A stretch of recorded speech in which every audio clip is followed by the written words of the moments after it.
Barchaga assalomu alaykum. Sizlar bilan navbatdagi darsda ko'rishib turganimdan xursandman. Demak, bugungi darsimizda insonning shaxsiyati, xarakteri haqida gaplashamiz. Sababi, oldingi darsda tushuntirib berganimdek, demak, surunkali stressni hosil bo'lishida bizni shaxsiyatimiz va xarakterimiz sabab bo'ladi deb gaplashgandik. Aynan shu xarakter, shaxsiyat haqida bugun demak ma'lumot beraman. Insonning shaxsiyati, xarakteri nimalardan demak rivojlanadi? Nimadan shakllanadi?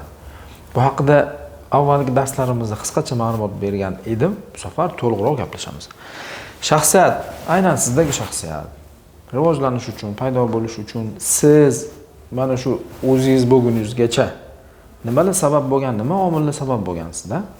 Ya'ni birinchisi bu biologik faktor bo'lgan, ya'ni gen orqali avloddan avlodga, nasldan naslga insonni qaysidir xislati o'tib kelishi bu, ya'ni biologik faktorga ega, ya'ni genlar orqali o'tadi. Bunda insonning shaxsiy xislatlari gen orqali otadan bolaga o'tadi. Shaxsiy xislatlarga nimalar kiradi? Bu birinchisi o'sha hamma biladigan temperament. Temperament haqida to'liq ma'lumot berib o'tirmayman, sababi juda ko'pchiliginglar bilasizlar. 4 xil temperament bo'ladi.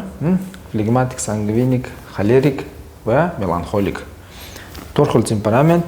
Bu insonlarda bir xil temperament uchrashi kam. Insonlarda har xil temperamentli, ya'ni mix ko'rinishda bo'ladi. Bir xil vaziyatda inson melanxolik bo'lishi mumkin, bir xil vaziyatda flegmatik bo'lishi mumkin.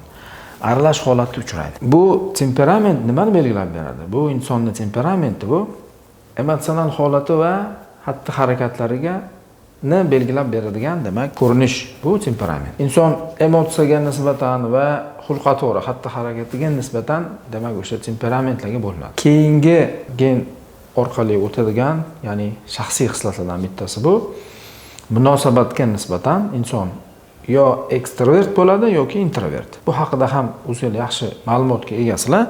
Demak, ekstrovert inson kimlar? Ya'ni ekstrovert inson bular demak jamiyatga tez kirishib ketadigan, xushchaqchaq, odamlardan ko'pchilikdan energiya oladigan, bular o'sha jamoatchi insonlar bo'ladi, pozitivniy insonlar bo'ladi ko'p holatlarda. Tabiatiga ko'ra ekstrovert insonlar. Aynan shunaqa inson bo'lishingiz mumkin siz.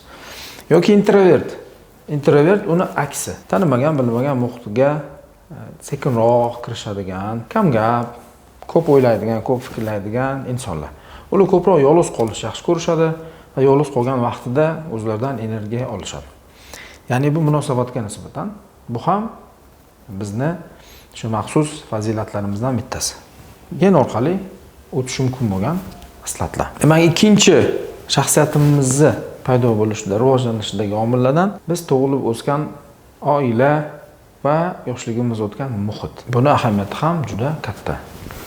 Sog'lom oilada o'sib ulg'aygan inson bilan nosog'lom muhitda o'sib ulg'aygan insonlarning shaxsiyat, xarakteri demak har xil bo'lishi mumkin. Uchinchi sabab esa qadriyat va insonning e'tiqodi. Qadriyat ana shu yashab turgan joydagi har xil urf-odatlar, madaniyati, e'tiqodi esa insonni suyanishi mumkin bo'lgan chuqur ishonchi. Demak, shaxsiyatimizni mana shu 3 ta omildan biz shakllantirdik va bizda ma'lum bir shaxsiyat paydo bo'ldi. Asosan biz tushundik, gen orqali o'tadigan quyidagi temperament yoki ekstrovert, introvert bo'lishi. Bu demak bizga bog'liq emas. Ya'ni bu demak ota-bobolardan o'tib keladigan xislat. Endi oila va muhitdan nima oladi inson? Shaxsiyatiga aloqador. Birinchi o'rinda inson tajriba oladi muhitdan. Sog'lom muhitda o'sgan bo'lsa, sog'lom tajribalarni oladi. Va shu tajribaga asosan inson xulosa oladi. Ya'ni xulosa qiladi. Sog'lom muhitda o'sgan inson,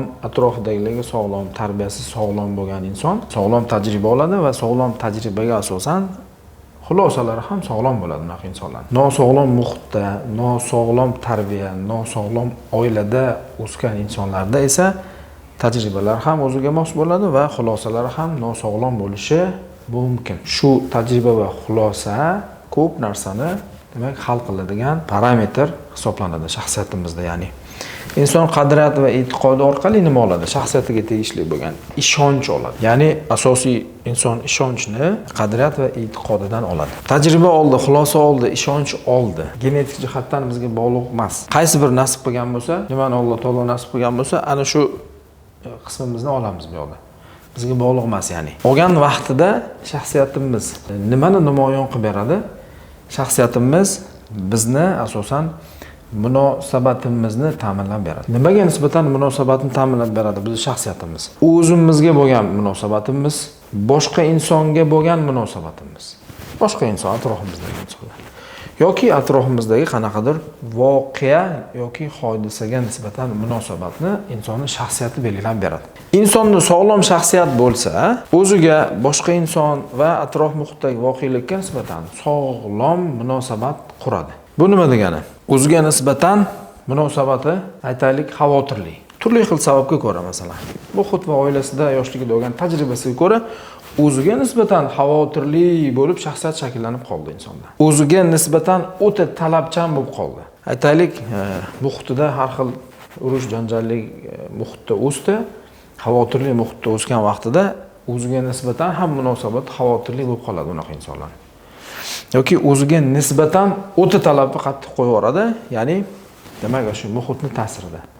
Ya'ni nimadir yaxshilik qilish uchun ko'proq demak men harakat qilishim kerak yoki qachondir uni qilgan ishini bir qanaqadir munosib ko'rilmagan bo'ladi yoki doimiy ravishda kimnidir e'tiborini olish uchun u ikki hissa ko'proq ishlash kerak bo'ladi. Kimdandir yaxshi gap eshitish uchun. Aynan mana shu muhitdagi muammoning hisobiga. O'sha vaqtda o'ziga nisbatan talabni ko'proq qo'yaveradi. Ya'ni nosog'lom bo'lgan talabni qo'yadi o'ziga. Normadan ko'ra oshiqcha talab. Yoki ishonch.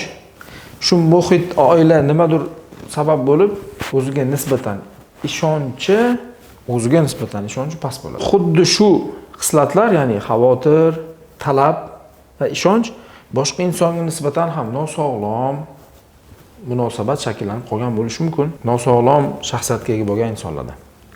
Yoki voqelikka nisbatan xavotirlik, ishonmaslik yoki ortiqcha talab qo'yaverish mumkin. Bu hammasi shaxsiyatdan kelib chiqadi. Ya'ni shaxsiyatimiz nimaga xizmat qiladi? Munosabatlarimizni hal qiladigan narsa bu. O'zimizga, atrof muhitdagi insonlarga nisbatan va atrofimizdagi voqelik hodisalarga nisbatan munosabatimizda asosiy rol o'ynaydigan instrument, yordamchi narsa bu bizning shaxsiyatimiz. Biz nosog'lom shaxsiyatga ega bo'ldik. Nosog'lom shaxsiyatda tabiiyki munosabat ham nosog'lom bo'ladi. O'ziga nisbatan, boshqa insonga nisbatan, voqelikka nisbatan. Buni oqibatida insonda nevrotik shaxsiyat shakllanib qoladi. Nevrotik shaxsiyatga ega bo'lgan insonlarda esa nevrotik buzilishlarni istalgan turi keyinchalik kelib chiqishi mumkin. Biz ko'p gapiramiz, bir xil bemorlar, bir xil insonlar shu yerni tushunishmaydi, ya'ni shu holatni, shu momentni tushunishmaydi. Doktor, menda simptom bor, men qo'rqyapman. Menda fobiya bor, menda trevoga bor yoki men depressiyadan chiqa olmayapman. Meni shaxsiyatim nima rol o'ynaydi bu yoqda degan fikrga kelishadi. Bu xarakter, bu shaxsiyat desa bir xil odamdan jahl chiqib ketadi. Meni shikoyatim nima, men dardim nima haqida gapiryapti bular deb o'ylaydi. Aynan simptomlarni maqsadimiz shaxsiyatdagi muammolar bilan ko'rsatib berish asli bu kursimimizni, video darsligimizni asosiy maqsadi ham shu edi.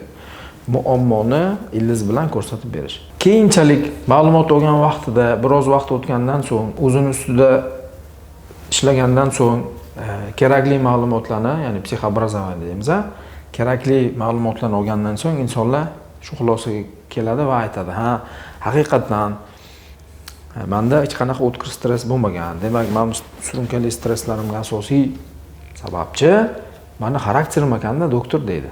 Meni shaxsiyatim ekanda deydi. Bora-bora tushirib boradi inson bu muammoni.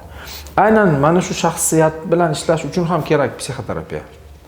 Demak, xulosa bizda o'zimizga, boshqa insonga va atrof muhitga bo'lgan nosog'lom munosabatlarimiz bizda surunkali stressni shakllantiradi. Bu surunkali stress esa keyinchalik asab tizimiga bosim berib, simptomlar hosil bo'ladi. Nevrotik shaxsiyatimiz rivojlanishiga asosiy sabab mana shu parametrlarni nosog'lom bo'lishi.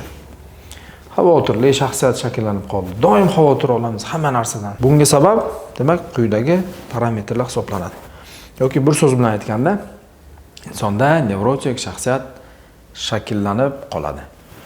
Quyidagi narsalarga munosabatini nosog'lom bo'lgani uchun o'zimizga nisbatan atrofdagi insonlarga va atrof muhit voqealarga nisbatan demak bizni munosabatimiz nosog'lom va noo'rin bo'ladi. Shuni hisobiga insonda nevrotik shaxsiyat shakllandi. Nevrotik shaxsiyatdan esa nevrotik buzilishlarni xohlagan tur rivojlanishi mumkin. Biz keyingi darsda nevrotik rivojlanishni turlari haqida gaplashamiz. Men batafsil ma'lumot beraman. Aynan qaysi nevrotik buzilishda insonda qanaqa shaxsiyat buzilishi yoki qanday shaxsiyat ichi ziddiyati borligini har bitta turda men to'liqroq yana ham tushuntirib beraman. Bugungi darsimiz aynan shu ma'lumotlarni sizlarga yetkazmoqchi edim bugungi darsimizda. Demak, nevrotik buzilishlar haqida keyingi darslarda ko'rishguncha xayr. Salomat bo'ling.